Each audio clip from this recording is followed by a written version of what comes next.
Good morning. আমরা এই যে পটল জমিতে রয়েছি, এই পটলে দেখুন প্রচুর পরিমাণে মাকড়ের আক্রমণ হয়েছে। এখন হিট ওয়েদার শুরু হয়ে গেছে, এই গরমের জন্য মাকড়, আমরা কয়েকটা পাতা উল্টে উল্টে দেখলাম যে মাকড় প্রচুর পরিমাণে লেগেছে। এই মাকড়ের জন্য কিন্তু আমার পাতার উল্টো পিঠে রস খেয়ে নিচ্ছে, পাতা হলুদ হয়ে যাচ্ছে। মাকড়ের জন্য কি করব? এই মাকড়ের জন্য আমরা এতদিন যে সমস্ত ওষুধ ব্যবহার করতাম অ্যাগ্রিসাইড, সেগুলো সবই ছিল লিকুইড। কিন্তু আজকের দিনে এই গোদরেজ এগ্রোভেট নিয়ে এসেছে নতুন একটা ওষুধ, হচ্ছে হানাবি। এই হানাবি হচ্ছে পাইরিডিওয়ান টেকনিক্যাল, এটা পাউডার অ্যাগ্রিসাইড।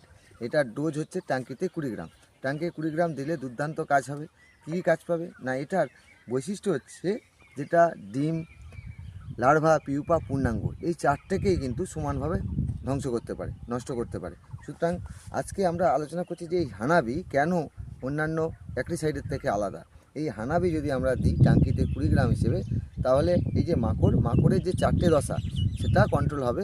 তার সাথে সাথে আমার গাছ সবুজ সতেজ যাবে এবং মাকড়কে নষ্ট করে গাছ আমার সবুজ সতেজ যাবে। আর যত উষ্ণতা বাড়ছে, এখন দেখছি কিন্তু মাকড়ের আক্রমণ প্রচুর পরিমাণে বাড়ছে। সেই জন্য আমরা ব্যবহার করতে পারবো এই গোদরেজ কোম্পানির হানাবি। প্রতি 16 লিটার ট্যাঙ্কিতে আমরা 20 গ্রাম দেবো। ধন্যবাদ।